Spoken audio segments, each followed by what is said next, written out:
Hello and welcome back to the Xpert 11 Road to Glory series, where last time we prepared to start the new season. However, the club landed itself in financial trouble and some changes to the squad were made. Yes, that's right, just one day before the start of the season, Kanji Aratani and Rufus Roddick, expected to be stalwarts of Knights of Cydonia for seasons to come, have been sold off for a combined 11.5 million econ. Naturally, however, this has a major effect on the goalkeeping department of the team, with only 17-year-old Ant Connolly available in that department. So, I was dashing around during the last seconds before the season started to buy myself a new goalkeeper. And I've ended up getting two. Let's meet the new goalkeepers of Knights of Cydonia.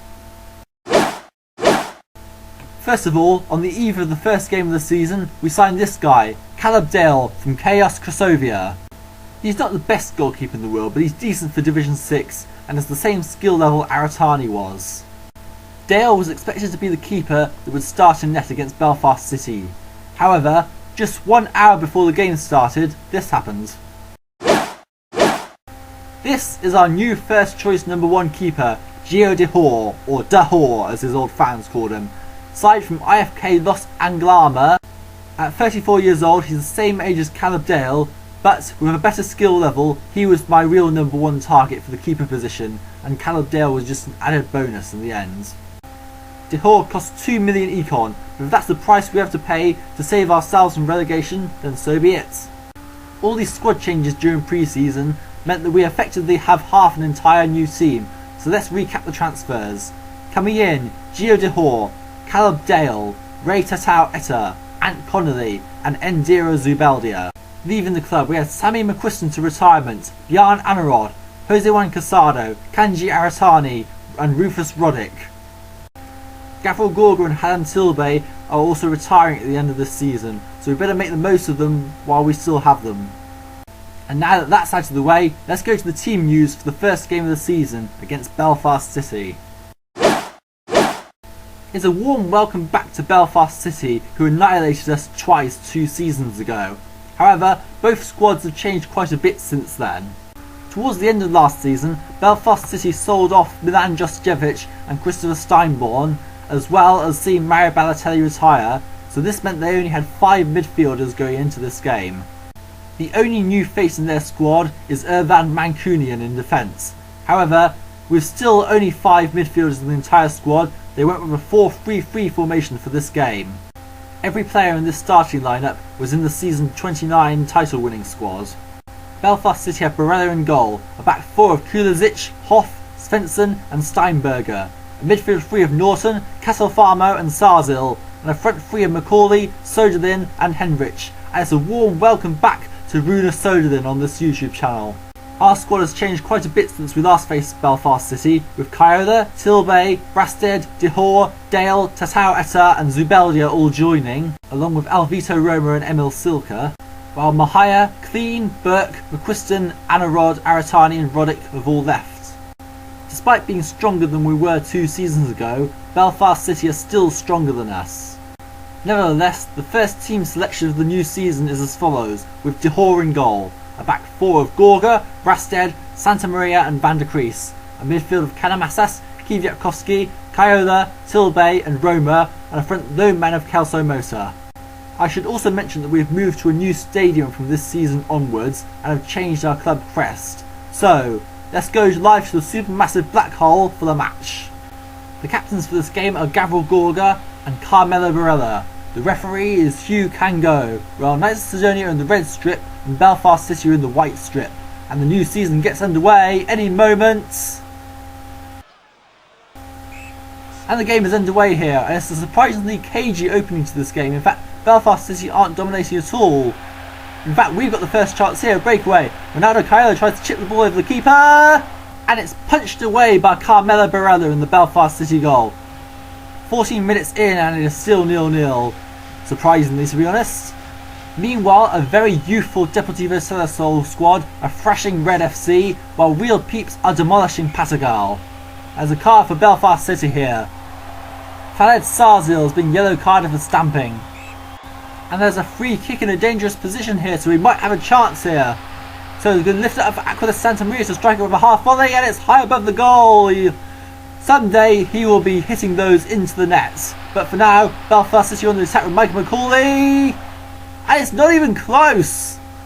How is this match still 0-0? Belfast City with a much stronger team, but they haven't really taken the most of their chances, and Kulisic has been yellow carded for a tackle from behind. I don't think anyone quite expected this match to be so close, but Geo Dihor, just 1 hour after joining the club, is proving to be an inspired signing. 0-0 at half time. Quite frankly, I would expect that a draw against Belfast City would be a fantastic result as we get the second half underway. And now Ray Tataw Eta and Endira Zubeldia will both become the youngest players ever to play for Knights of Cydonia Football Club at just 16 years of age. Belfast City will also make a change. The ineffective Fad Zarzil has been replaced by Carmine Bergomi, which could be an interesting change. And as the second half wears on, we have a chance here. We have a driving shot on goal from Sergei Kvyatkovsky! And the goalkeeper takes care of the ball again. Carmelo Barella is proving an impenetrable barrier for Belfast City and their saviour, because here's Sergei Kvyatkovsky and he scores! That is so unfortunate. We held them at bay for so long, and unfortunately in the 69th minute Sergei Kvyatkovsky has scored Belfast City's first goal of the season and what is looking likely to be a potential winner. Meanwhile, they have a free kick now.